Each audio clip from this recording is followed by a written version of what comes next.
Bandera Reports Afternoon Edition. Dalawang bayan sa Lanao del Sur, Balangay, Seal of Excellence mula sa PIDEA Bar.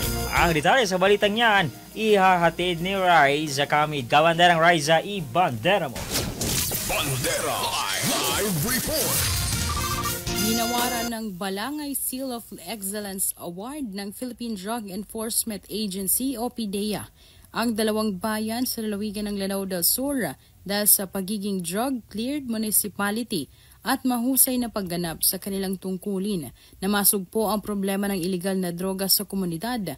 Mismong si PIDEA BARM Regional Director Gil Cesario Castro ang naggawad ng parangal sa Municipality of Calanogas, Lanao del Sur sa pangunguna ni Mayor Abdul Hakim Benito at Kapay Lanao del Sur Councilor Jamila Sucor. Malaking karangalan para sa LGU officials ang parangal na ito dahil nangangahulugan na aktibo at seryoso ang lokal na pamahalaan kontra iligal na droga. Maliban sa bayan ng Calanogas at Kapay Municipality sa Lanao del Sur, nauna na ring ginawaran ng Balangay Seal of Excellence Award ang mga bayan ng Datu Abdullah Sangki, Paglat at Datu Hofer, Maguindanao del Sur. Mula dito sa Bandera News TV Cotabato, Riza Kamid, Basta Balita. Ibandera mo.